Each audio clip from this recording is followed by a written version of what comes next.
God is on the throne, and those that seek him will pray to him because prayer changes things. Father, we pray to you for a change how we approach you, how we speak to you, that we may know you. Anoint your servant today in this place, O God, this sanctuary, where you have gathered people to hear a word that you placed in your servant's heart to find a place in theirs. Have your way, O God. Take the preeminence over everything that exalts itself above your knowledge, that your people may know you. In Jesus' name, and for his name's sake, amen. The title of the message today is, Do You Know the Lord or Know About Him? There are people who know the Lord, and then there's those that know about him. Christianity is made up of most people who only know about him. And a person once asked me, they said, well, you know, you're different, you're special. And not everybody can have your experience. Let's see what the Word of God say about a statement like that. Hosea 6, verse 3. Oh, that we might know the Lord. Let us press on to know him. He will respond to us as surely as the arrival of dawn or the coming of rains in early spring. A statement like this destroys comments and statements that I stated that the person said to me. You're different. And they were right. I was different from them. Because when the Lord gave me this message a few weeks ago, he said, I gave it to you because you know me. You know me. Oh, that we may know the Lord, Hosea said. He's speaking to Israel. He said, let us, pronoun, more than one. Let us press on to know him. He will respond to us as surely as the arrival of dawn, the morning, or the coming of rains in early spring. That word to know here is a preposition. Could you read that definition for me, please? Strong's Hebrew, to know, learn to know, to perceive and see, find out and discern, to discriminate, distinguish, to know by experience, to recognize, admit, acknowledge, confess, to consider, to know, be acquainted, to know a person carnally, to know how, be skillful, and to have knowledge, be made wise, to be made known, be or become known, be revealed, to make oneself known, to be perceived, to be instructed, to cause to know, to be known, known, one known, acquaintance, to make known, declare, to be made known, to make oneself known, reveal oneself. What a definition of a Hebrew word. Because when you read the word, whatever your definition of that word to know, does it fit? To perceive and see. That we may know him that's invisible, to perceive and see the invisible. By faith, Moses saw him who was invisible. Everybody thinks Moses saw him, but the Bible says in Hebrew, he saw him by faith. He perceived, to find out and discern, to find him, to discern when he's around you, to discriminate, separate knowing him from everyone else. After all, he is God. To know by experience. To know by experience. To recognize. To admit.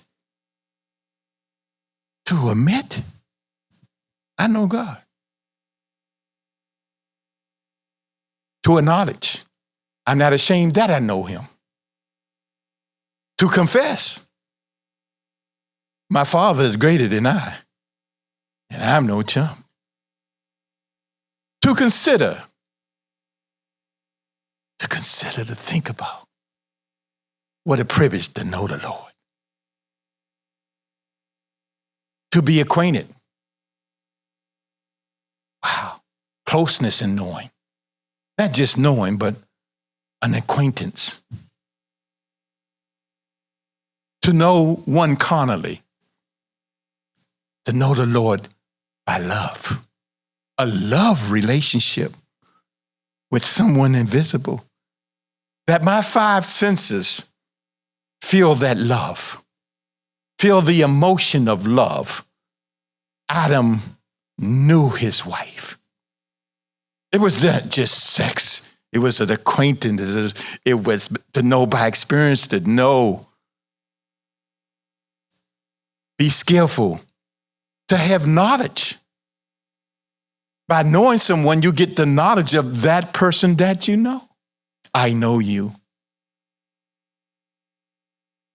These definitions, I'm not going to read all of them, but these definitions are all wrapped up that we may know the Lord. Let us press on to know him. Press on. So when people say to me, you know, you're different. No, I pressed on. I pressed on where you don't press. You say a statement like, you know, you're different. But he says, let us. He didn't say, let me.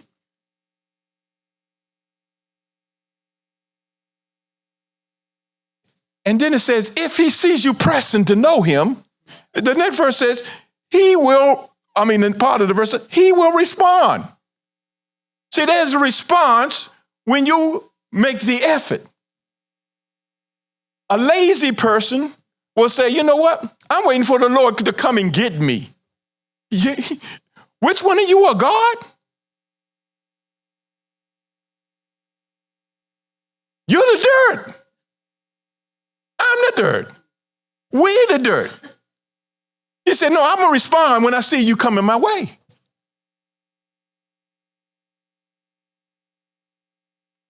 And he said he would respond to us as sure as the dawn comes every day. What he's saying is, I will respond to you every day. I see you want to press on to know me. And so people tell me I'm different. I'm special. No. I pressed on. So let us press on to know the Lord. This phrase emphasizes the importance of pursuing what? A deeper understanding and relationship with God. Press. I pressed this shirt before I got here. There was pressure I put on. There was heat. The shirt didn't suffer. When I press on to know the Lord, there's no suffering. There's an enjoyment because I learned he responds. In the context of the book Hosea, the prophet, he's trying to get the Israelites to return to God because they once knew him. They once knew about him. There was an acquaintance. Do you know he came down and even though he was on fire, he walked with them? Do you know he even brought manna, corn of heaven down to feed them, to sustain? Do you know he provided air condition every day in the desert. Do you know they had the best heat? They had think of that. You know, the units of air conditioning today, you get your heat and your cold all out of one unit. Do you know he had all of that in himself? Do you know how he provided the heat for the night and the cool and cold for the day? He was like a hen over his chicks. He would come up out of the tabernacle every morning and spread himself over all of them. And he did it every night. Dawn and dusk, he made his move. So that they were covered.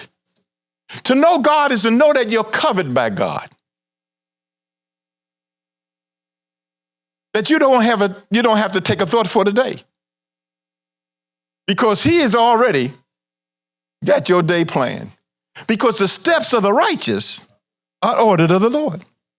His word is a lamp to their feet and a light to their path.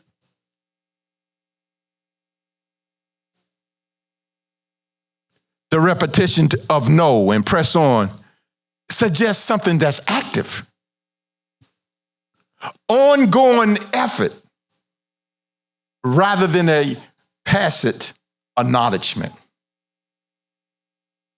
To know means to be in the presence.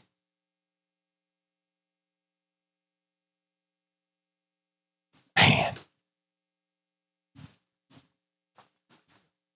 This pursuit of knowledge is not merely intellectual, but relational.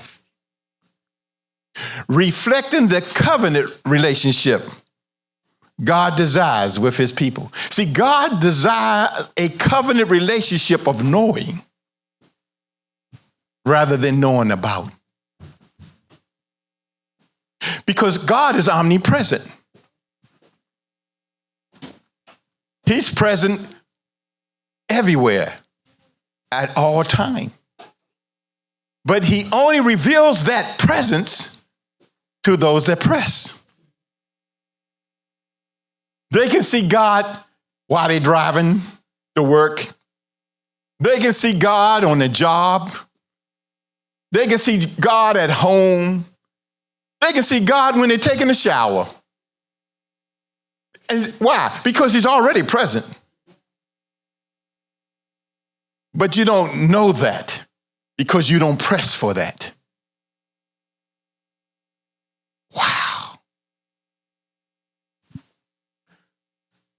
The call to know the Lord echoes in the book of Deuteronomy, but I'm not going there yet. Which commands, in other words, when God brought them out, you know the first one in his first commandment was not the 10 commandments. You know what he says? Seek me. There was no commandments. You know what he says? Seek me and you'll find me. When you search for me, how? With all your heart.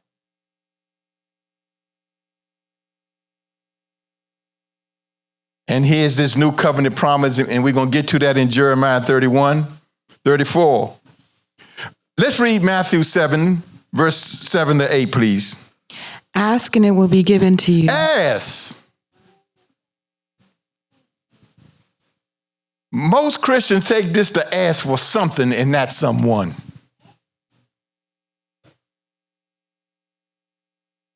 They see this as an opportunity to ask for a marriage, ask for a car, ask for a job. See, and they keep on asking rather than ask for the one that can give you all of that without asking. You see, if you ask for the Lord, you don't have to ask for the car. You don't have to ask for the husband or the wife or the job or good health. When you ask for the Lord, everything comes with it. The Lord came to King Solomon in a dream, and he says, ask for anything in heaven, in earth, or in hell itself, in the darkness and places that people will never see. Ask for anything. And you know, Solomon asked for wisdom and an understanding heart how to judge his people. And God said, because you didn't ask for your enemies, you won't have any. Because you ain't asked for wealth, you will have wealth like no other person ever to live on the earth. And the Lord said, because you asked for the right thing. So we ask, but what are you asking for? It was my custom to go to see the Lord in a certain room that he has once a year, like the book of Job, where the sons of God will present themselves before the Lord. And anyone that comes there can ask for anything and get it. Long as it doesn't contradict God. And every time that I did that, I asked for the life of someone, for a salvation of someone. Never once did I ask for a better marriage, a better home, a better job, a better career. So he says, ask, and that word ask in the Greek means you don't stop asking. Ask till it arrives. Continue. Seek, and you will find. Seek till you find. Knock, and the door will be open to you. For you ever knocked on the door and the door didn't open? Raise your hand if you ever knocked on the door and the door didn't open. How many of y'all knocked again? Raise your hand. Yeah, see, most of us, when the door don't open, you know what most of us will do? We will knock again. So we'll knock until the what?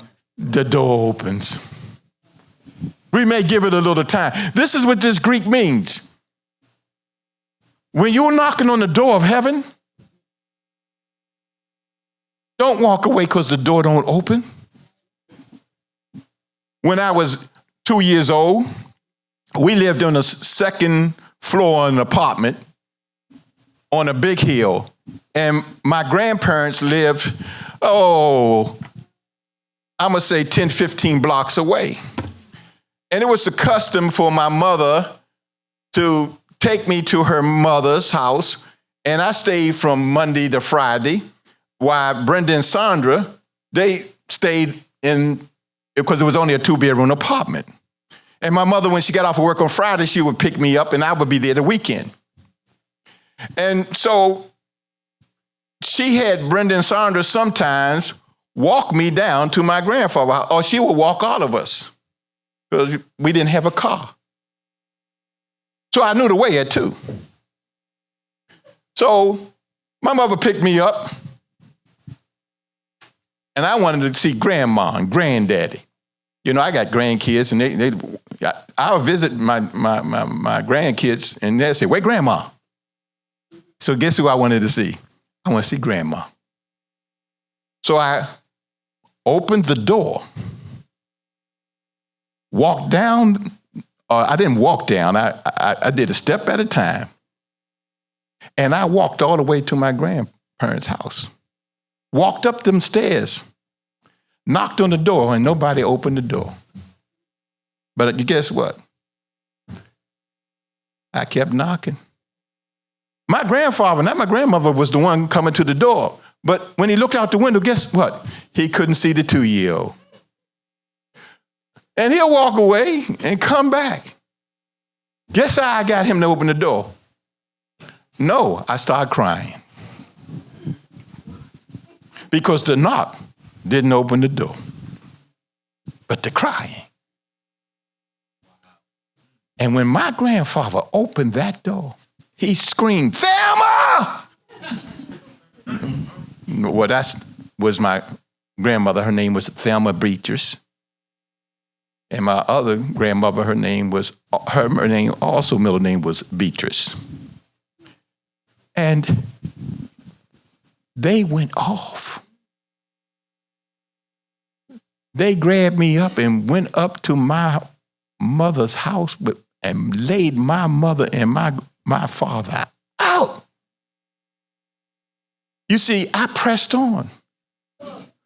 I pressed down the steps.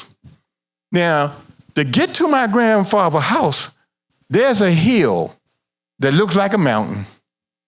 There's a field when you get to that leads to another hill not as long and as big as the other one, but when you get to the bottom of that second hill, that field is twice as long as the other field.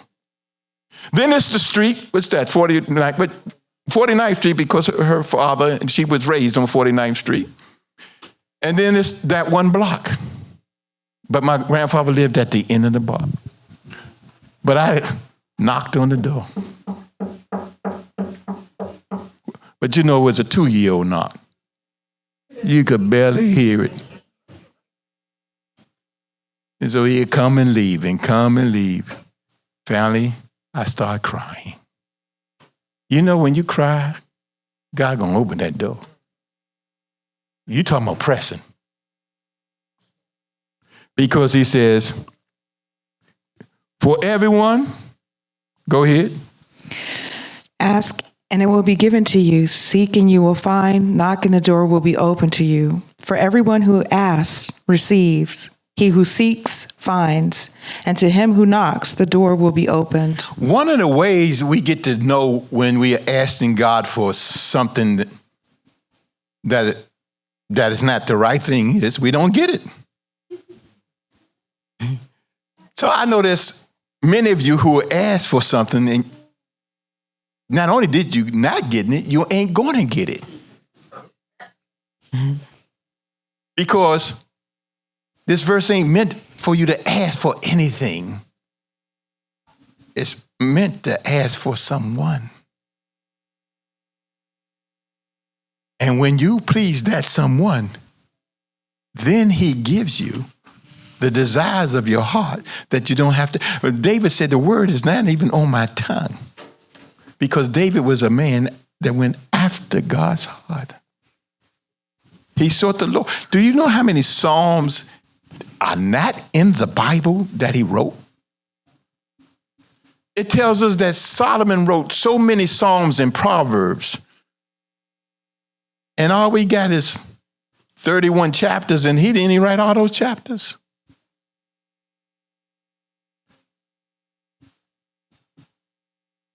Because when you know the Lord, you're going to talk and write. You're going to write love letters. You're going to say something to him because you know him.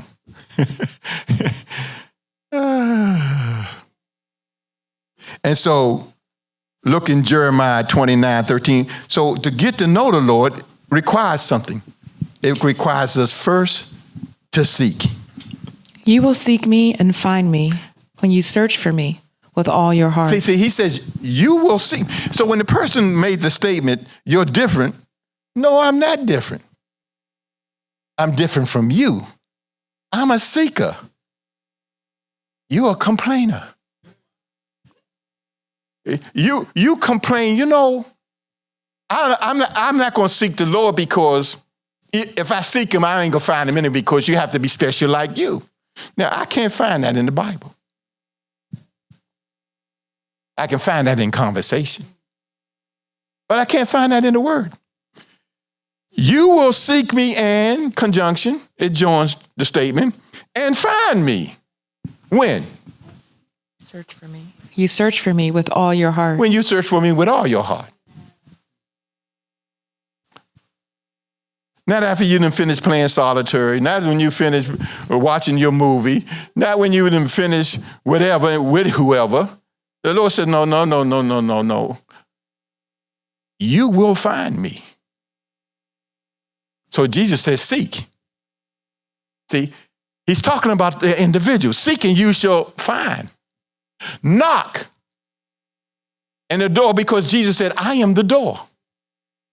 No man can come through him by bypassing me. Seek me and I'll tell him about you. The Lord said, if I see you love me, I will ask the Father and he will give you the spirit of love.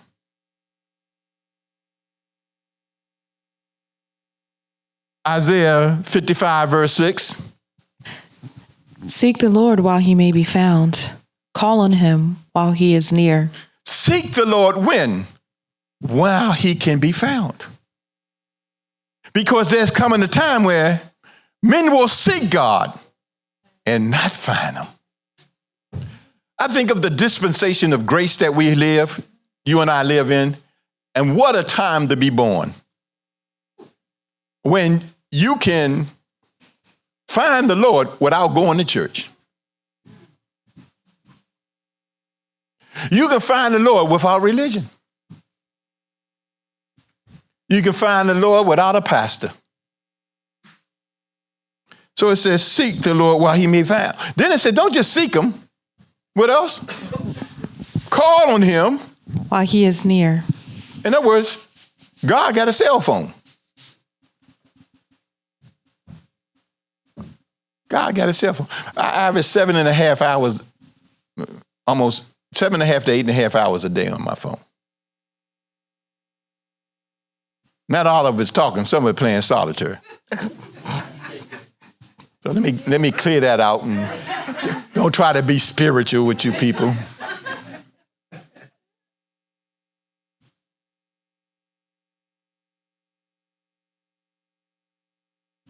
But I believe in seeking the Lord. I believe in calling him. I called God so much, he gave me a private number. That's the honest truth. I feel like a president. I got the red phone. I have people that call me. Some of them will probably hear this message. They know who they are. And said, can you ask the Lord? And then they'll fill in the blank. For health, they may have a health problem. They may be looking for a promotion, a job, a husband and wife. They say, because we know, not that we think, we know when you asked him for something, it's been our observation because we know you, that we see God answers you. I just had someone call me 2 weeks ago because of unemployment. And they got that job, got that offer, according to the word of the Lord. Not that Lord, this Lord. Because he's Lord of Lords. The Lord said to my Lord, sit here. So the Lord sat on the right hand and told him about all his disciples. Psalms 27, verse 8. My heart said, seek his face. So with my heart, I say, what in my heart? This is David. He said, my heart. The Lord said, I found a man after my heart. He said, and then David said, well, you know what my heart told me? My heart told me, not my mind. My heart told me, seek him. Seek his face. And then this is what he said to his heart, because they, how many talk to yourself? Don't raise your hand. Everybody here talk to themselves.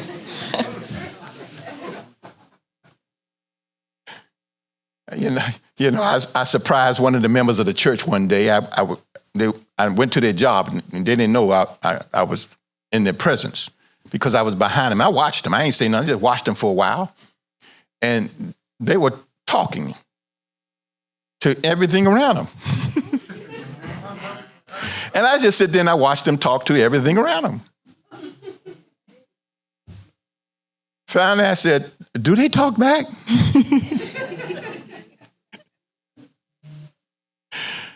Yes.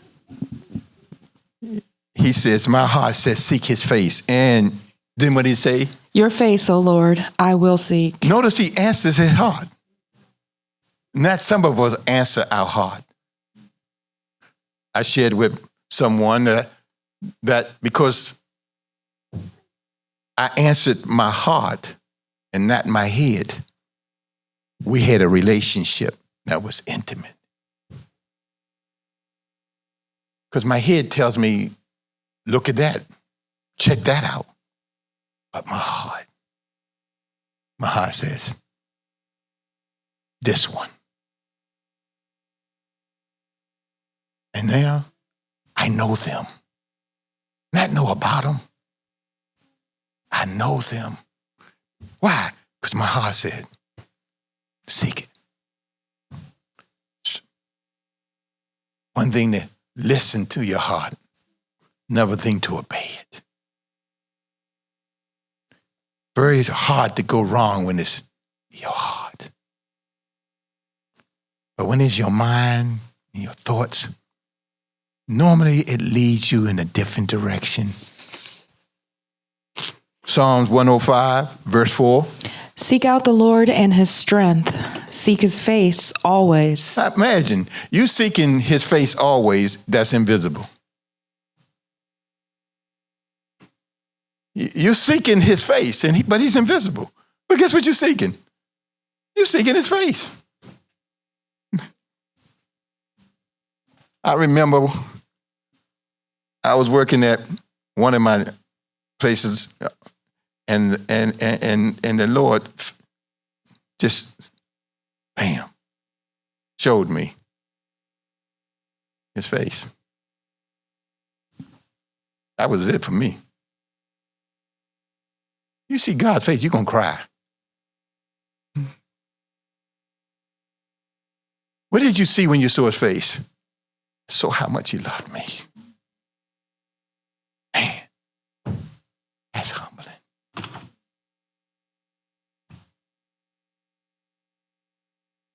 You love me that much. Show me your face.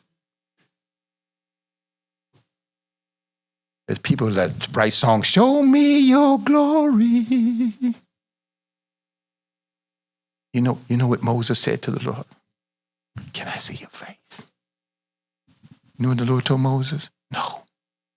But you know what he told me? Yes. He told Moses no. And he told me, look at me. The reason I'm giving this message is because he says, you know me. It's not going to come from your head. You got so many experiences of knowing me. No telling how many you're going to give them today. But when I saw his face, I wept. How? Because all I could see is love. When he showed Moses his back, all he could do was cry.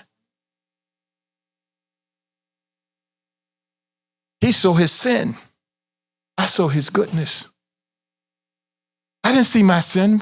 When he showed me his face, I didn't see my sin like Moses did when he showed him his back. I saw how much he loved me, how special I was that he would show me himself like that.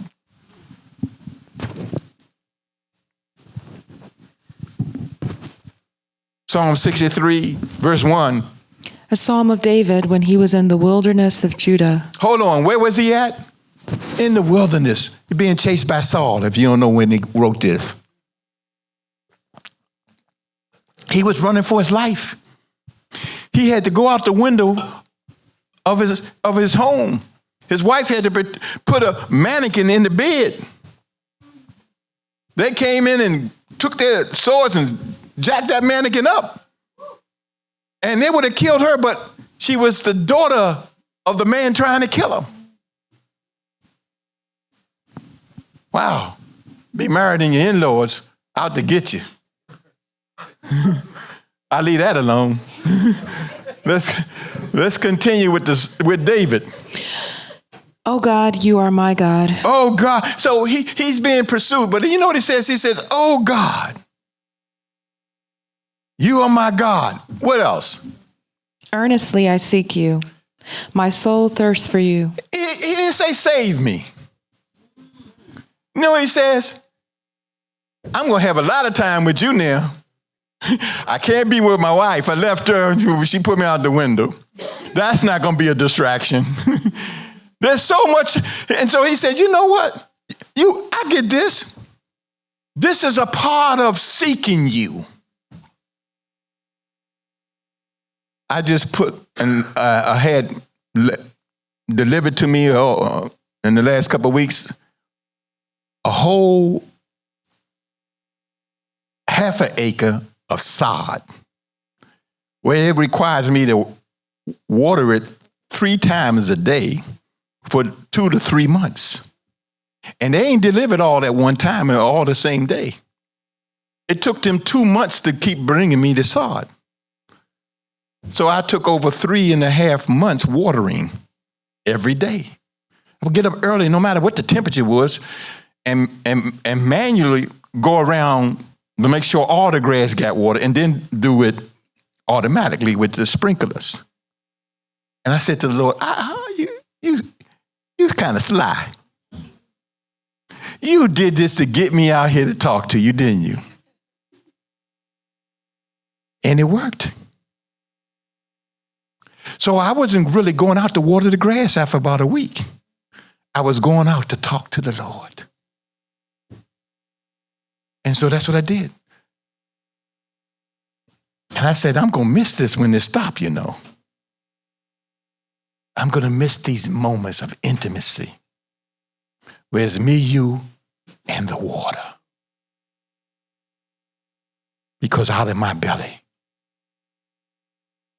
there was water going on the grass, and then there was water flowing out of my inner being. This he spoke of the Spirit. And the more I was praying like that in the Spirit, the more I felt, this is good. That's what Hosea said. Go back to that. You left it. This was good. Normally I would go out there sometimes and get on my cell phone and call people. But when that sword came, the Lord said, I want you and me to have some moments together.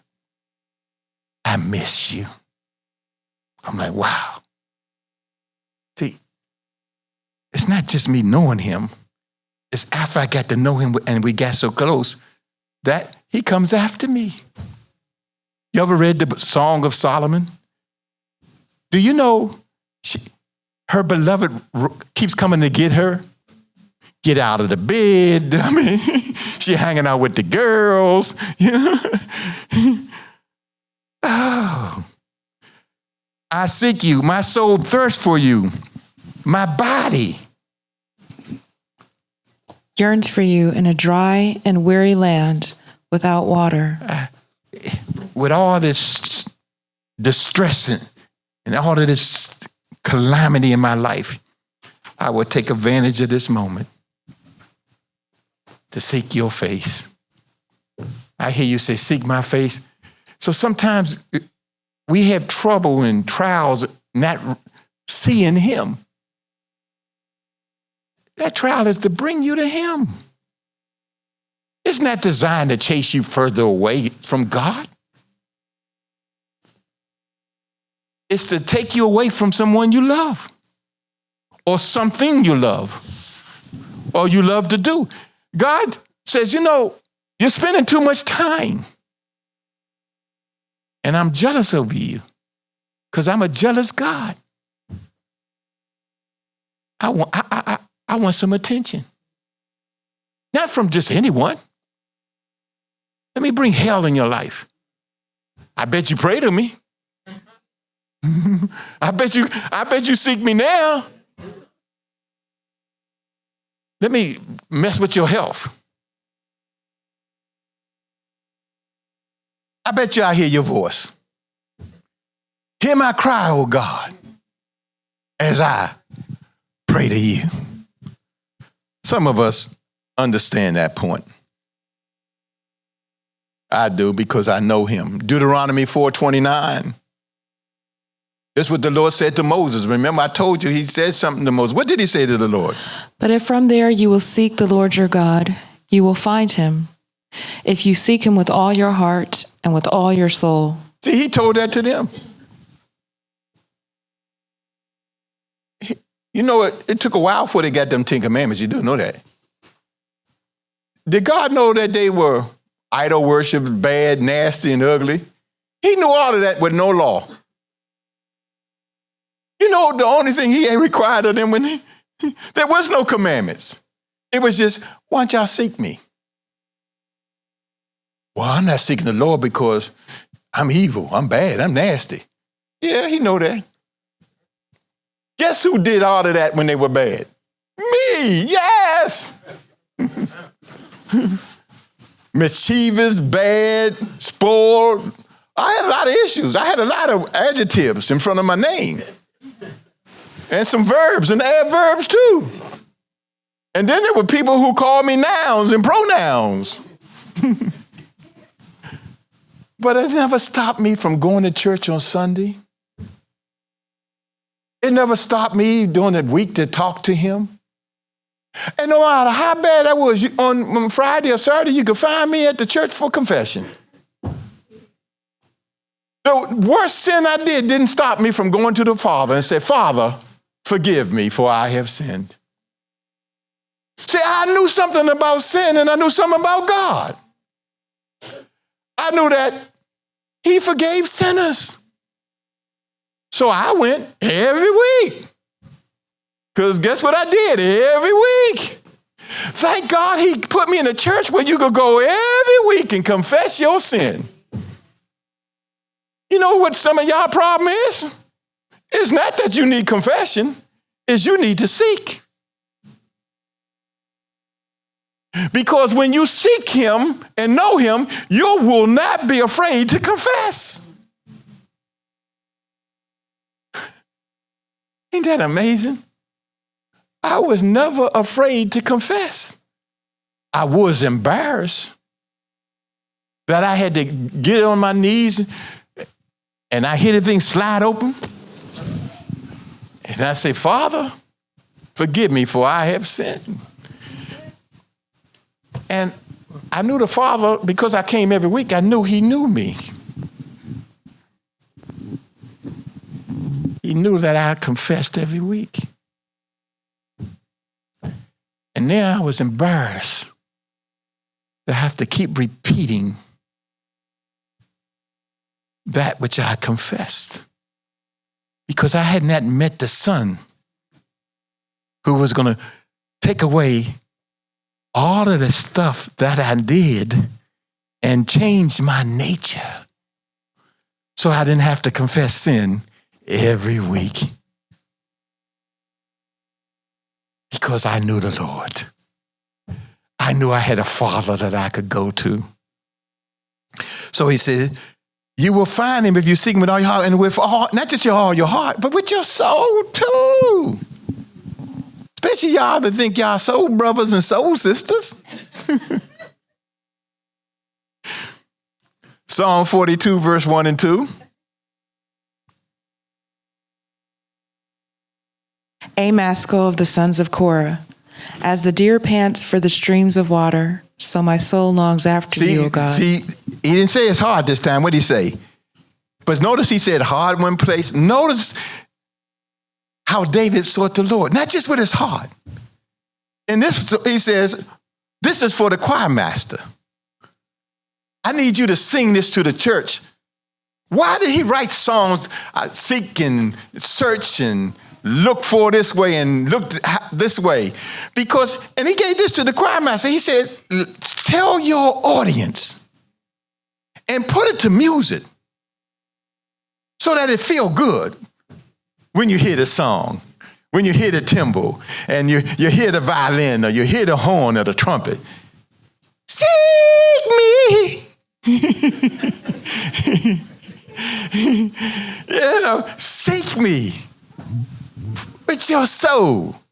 So imagine it, they get excited because this is to the song. And you, as the deer pants for the stream, so my soul long, oh God, my soul thirsts for God, the living God.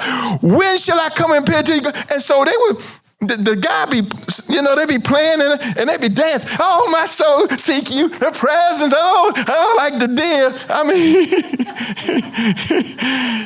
they were doing their thing, they were doing their thing. He David put it to the song so it'd be excitement about seeking the Lord. Put some little step, put something in your step, move and do something, Go forward and slide 2 times,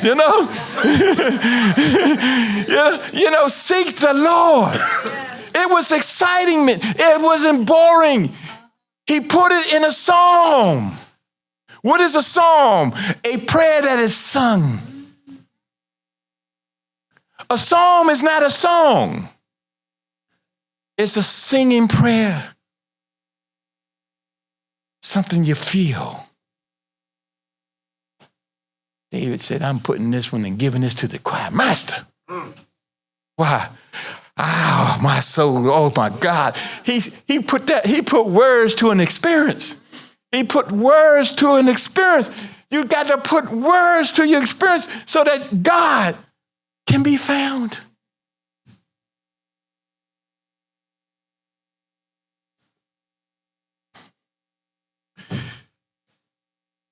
In the church I first joined as a member, one of the first things I did was I made sure everybody had psalms. And so I bought everybody in the church their own tape.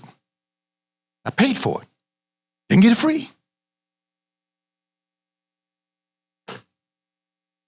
And if you ever came to my house, all you heard was music. If you got in the car with me and drove with me, all you would hear was praise, music. And you would hear all of these different types of ways to praise the Lord. Ergie and I went to Ohio, so I put on a new thing of praise that I found for the first time, And I know she ain't heard it before. And I put it on and say nothing. And before I tried it on her, I tried it on my wife. Didn't say nothing. I just put it on. Let her feel it. Let her feel it. And it was the Psalms in blues. It was the Psalms and with the book of Proverbs in blues. It was the gospel in blues. Oh, yeah. I asked the Lord, how did I miss this? How you get this past me? Well, since you're in my presence and you out there with the water and the grass, I thought I'd give you something new. How you like it, son? I said, oh my God, I'm going to enjoy this. I'm going to enjoy hearing Psalms 1 and Psalms 2 and Psalm 3 in blues. Oh my God. He gave it to the choir master. I'm going to give my prayer to the choir master. I thirst for him. I long for him, not just with my heart, but in this song, with my soul. Oh my God. Man, I'm glad I'm saved. I'm like y'all praying for me every time I walk up and down. I got you. Isaiah 26, verse 9. My soul longs for you in the night. My soul longs for you in the night. It's nighttime. Indeed, my spirit seeks you at dawn. And first thing in the morning, before I go to bed, I gotta say something. I gotta talk to you before I go. When I get up, oh my God, I know I'm different. I get dragged out of the bed. I like when they let me sleep though. It's nice because I get to sleep and be nice and warm, cuddled up. Don't bother me. I told you said don't bother me, all right? I ain't bothering you, don't bother me, all right? But the Lord comes and he says, no, come be intimate with me. Man, that's jealousy, And he expects me to get up and leave. Man. For when your judgments come upon the earth, the people of the world learn righteousness. Notice what he says. I'm going to seek you at night and morning because you know what? I don't need being out of judgment. I want to avoid all of the stuff that's coming on in the world. I want to stay close to you.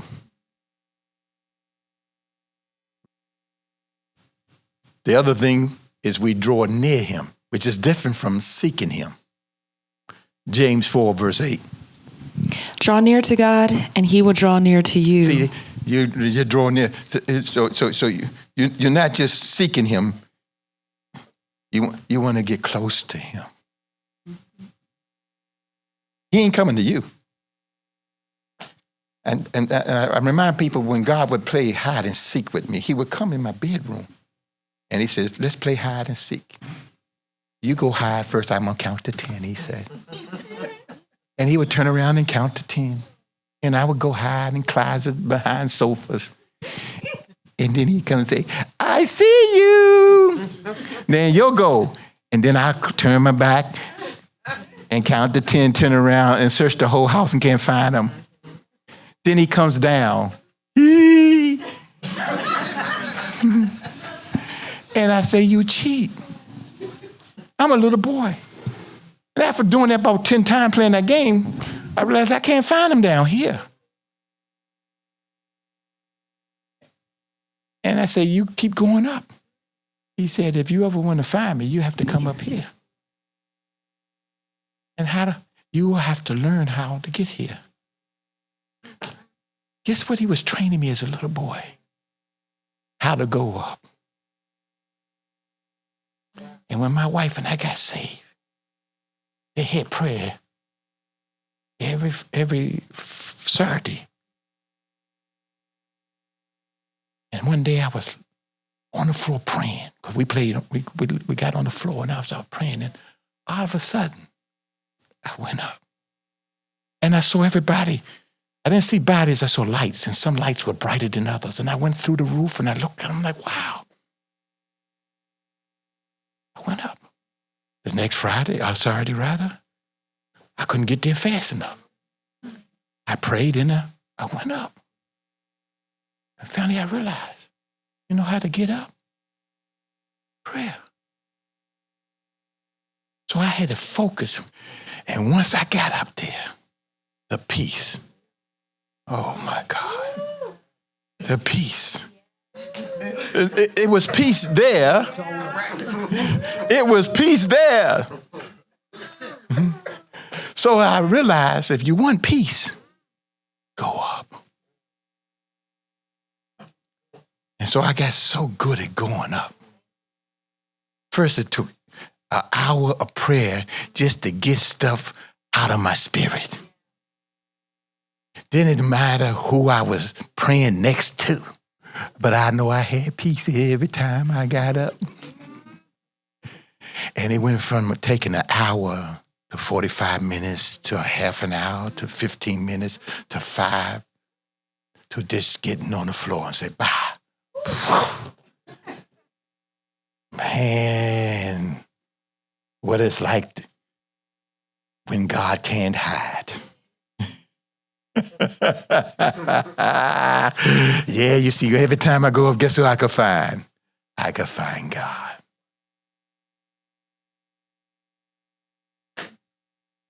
But down here, he taught me early in life. If you want to find me, son, come where I'm at. Wow. Woo. What did David say? With his heart, with his soul. Jeremiah 24, verse 7. And I will give them a heart to know me, that I am the Lord. See, he here have to give us the heart. But he ain't going to give you the heart if you don't search for him with your heart. You see, he rewards you when you start seeking him. How to reward you? I'm going to change your heart. Go ahead, keep reading. That I am the Lord, and they shall be my people, and I will be their God. Wow. I'm going to give them a heart to know me. Go ahead. For they shall return to me what? With their whole heart. See, what? So it's one thing to seek the Lord and your whole heart not there. So he said, I'm going to fix that. What? I'm going to fix your heart. Man. So Lord and I both are in agreement. I sought him, I found him, he changed me, and I sought him more. Let me say that again.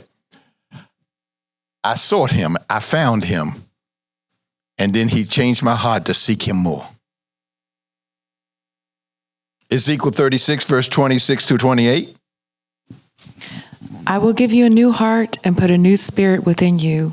I will remove your heart of stone and give you a heart of flesh. And I will put my spirit within you and cause you to walk in my statutes and to carefully observe my ordinances. Then you will live in the land that I gave your forefathers. You will be my people, and I will be your God. So here I am, a little boy, seeking God as a little child, going to my back of my apartment where the hill is, and talking to him, telling him I know you up there, and y'all see me and hear me, and why don't you come down here playing hide and seek with him? Got angels coming to me, telling me who I'm the son of thunders and all of this. But I didn't know his son.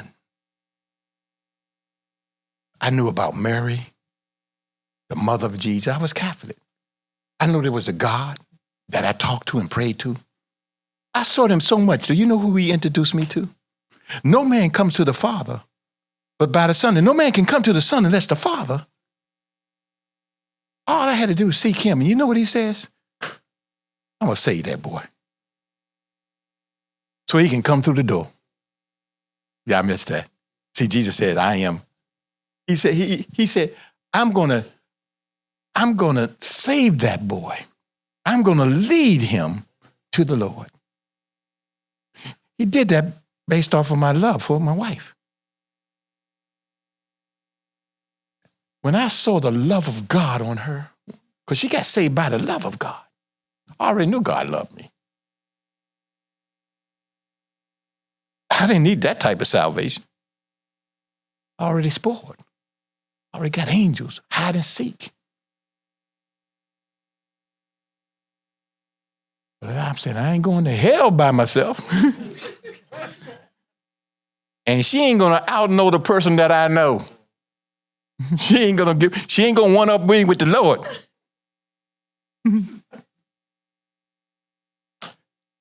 She doesn't get saved without me. And I don't get saved without her. Let me say that again. She doesn't get saved if she don't know me. Because I know God.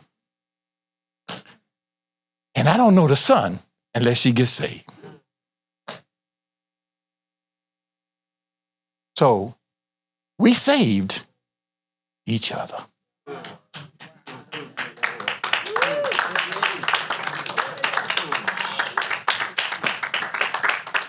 Because after she got saved, I said, let me tell you about them. I can talk now. I never stopped talking. I never stopped talking. She'll tell you almost every morning I'm waiting for her to tell her something the Lord said and did while she was sleeping. I go out in the yard and come back and I got something the Lord, let me tell you what the Lord told me when I was out there. And people say, you're different. No, I'm not different. Let us seek the Lord. Let us call on him. Let us. Let him give us a heart to seek him even greater and more. Man, there's a Proverbs, I believe it's Proverbs 21, verse 1. It says, the king's heart is in the hand of the Lord like a mighty river. He turneth wherever he will. Your heart is in the hand of God. He can turn it that you seek him. Or he can harden it like he did Pharaoh. Man.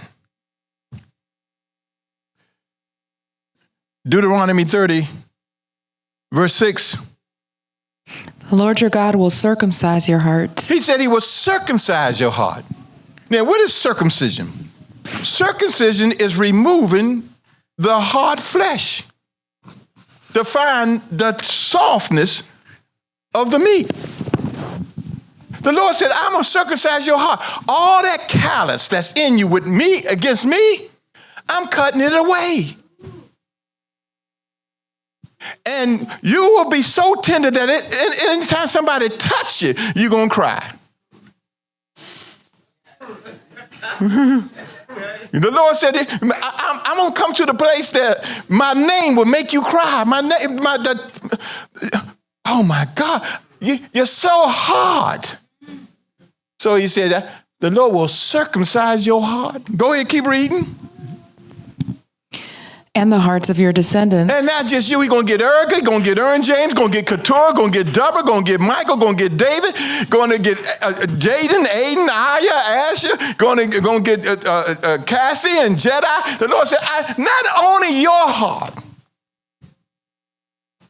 If you run after me, I will get all of your children and your grandchildren. And this is what he says to 1,000 generations.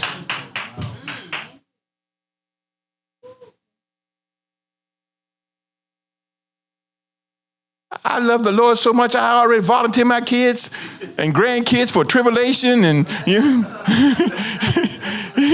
say, why do that? Because someone has to populate the earth with the knowledge of God. See, the Bible said the whole earth will be filled with the knowledge of God. When Noah got on the ark with his family, they knew God. Enoch walked with God and he was not. God took him. But somebody had to populate the new world. So Enoch volunteered his family.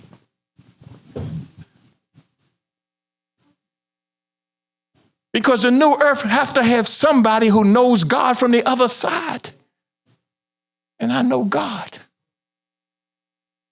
So if some of my kids end up with the name Noah, we got a Noah.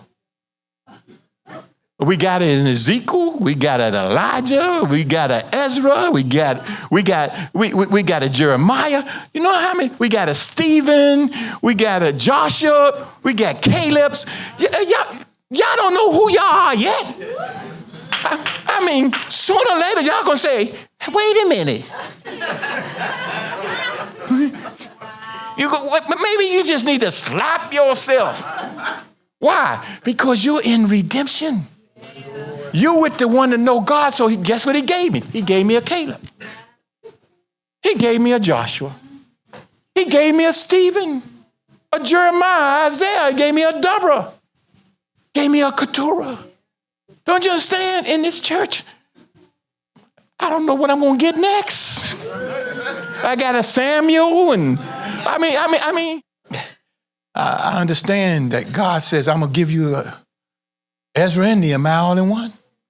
I'm going to give you a David and Jeremiah all in. I'm going to give you a Michael, Isaiah all in one. And so a lot of them get two names, not just one.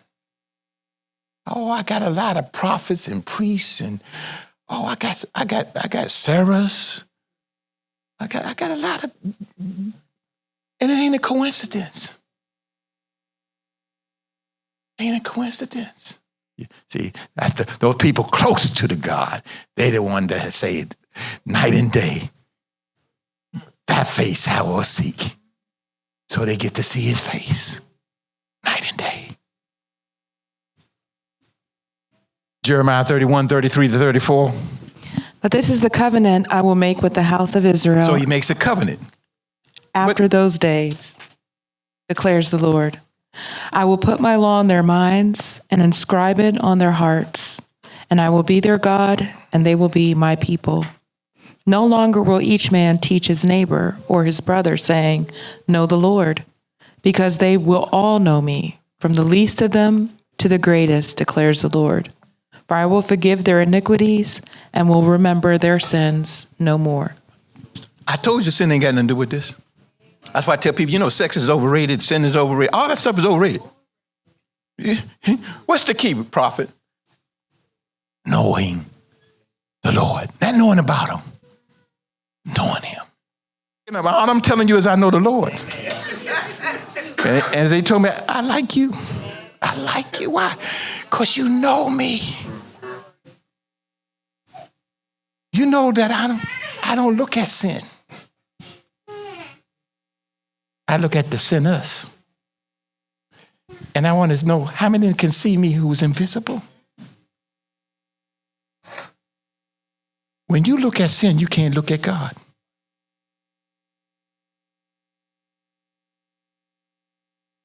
So he put me in the Catholic Church. Jeremiah 32:39. Let me get out so I can get this through.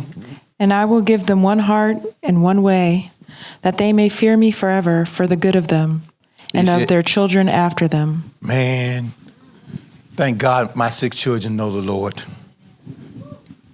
Thank God already my grandkids are talking about the things of God.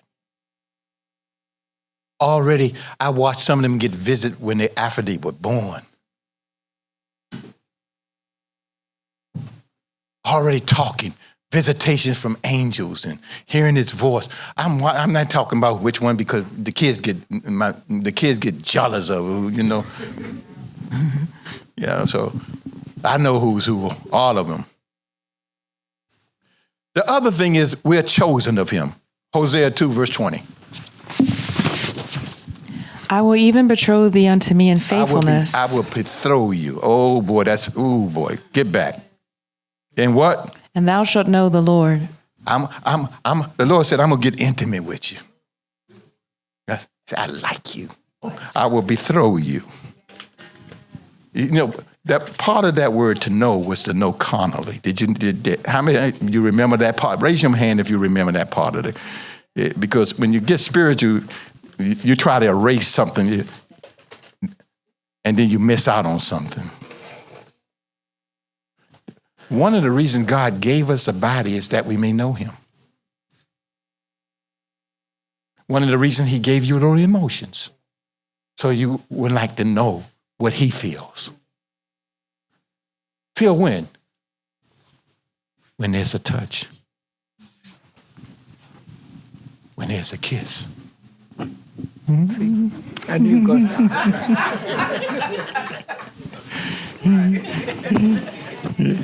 And then she's smiling.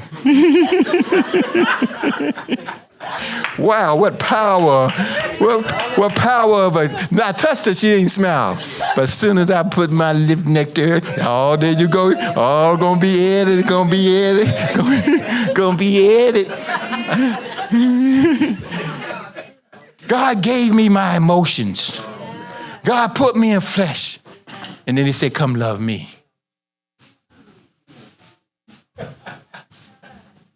Come love me. And you know what he said? He walked up to Peter after he betrayed him. He said, do you love me? Most of y'all will read that and not know that. So you miss it. He said, do you love me? But that would...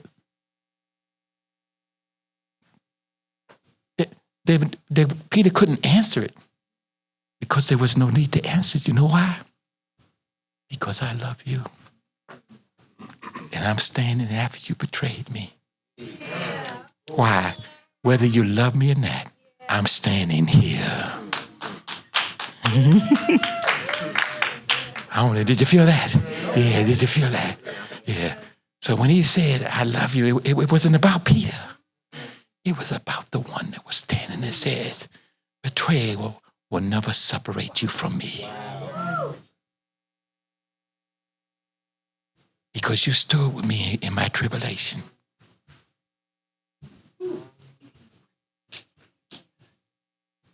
And I don't let betrayal separate me from you. Because I love hard. I love you back so far from the grave. I came out of the ground to talk to you personally so you could see how much I love you. It's never been about you loving me. It's about who I have chosen and whom I love. And I.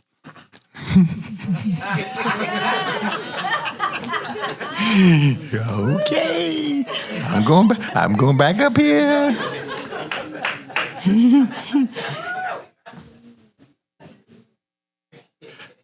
I got saved because God loved her. And I said, oh, no, you're not. You're not taking the woman on that I love. You took everything I love so far. I'm giving up because I don't want you to kill this one.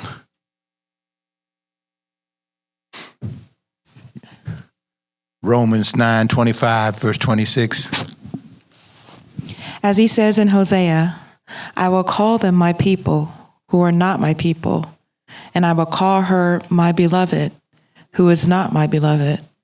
And it will happen that in the very place where it was said to them, you are not my people, they will be called sons of the living God. You know, a lot of people don't know that in the original, in the Torah, that this is the only place where God says he would give them the name Etyeh as Etyeh.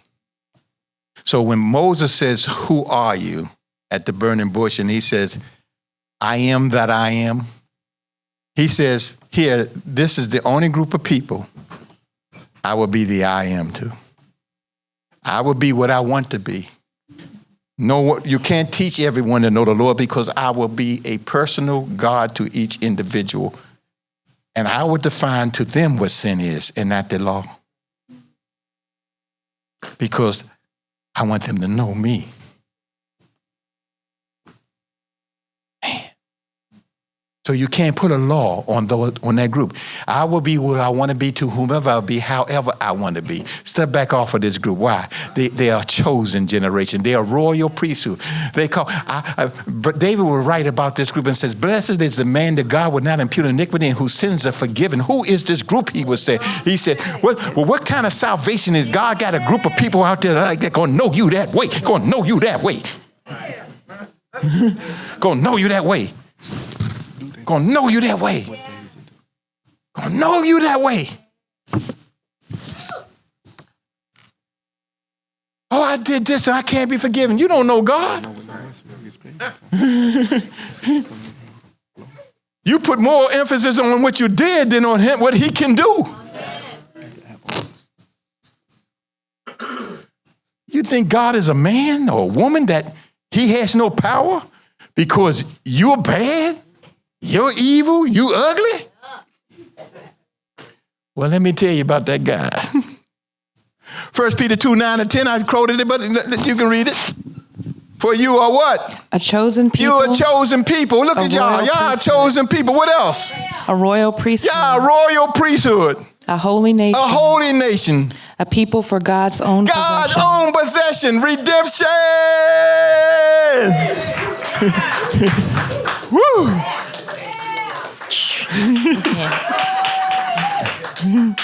Go ahead. What else? To proclaim the virtues of him who called you out of darkness. So we got to tell people we know him. Go ahead. And to his marvelous light. Wow. Once you were not a people, but now you are the people of God. Once you had not received mercy, but now you have received mercy. And so back to the verse we started with, Hosea 6 verse 3. Oh, that we might know the Lord. Oh, that we may know the Lord. That we what? Let us press on Let's to know him. press to know him what? He will respond to us as surely as the arrival of dawn or the coming of rains in early spring. And so I'm going to wrap this up on the back part of this verse. God will respond. In the Bible, respond to us means God is being called to act. Often through prayer, like I mentioned. While a person responds to God's action, commands, or teaching is a central theme.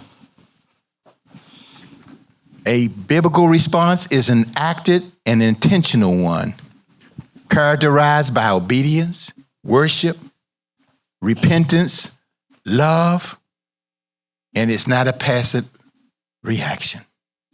It's not passive. God responds through people through that prayer, through their actions, and also, listen to this one, through their silence. God will respond through your silence more than through your prayer and your action. What made you quiet?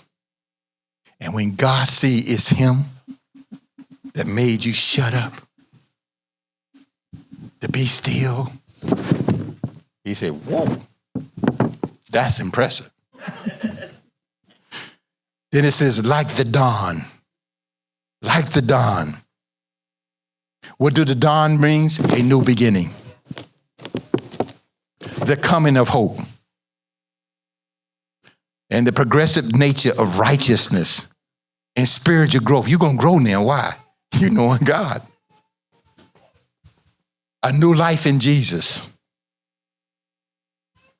The end of darkness and suffering. And the increasing brightness, because dawn, the sun is, the increasing brightness of what? Of a believer's journey. Your journey is going to light up now. Why? He's coming like the dawn. And what did the dawn do? What did the sun do? It rises. And it gets brighter and warmer as the day go on. The Lord said, I'm going to be like your dawn. Do you know in Psalms 110 it says we come out of the womb of dawn? You know Jesus came out of the womb of dawn. He's called the day star. And so, hope and salvation. All of this comes when God rises.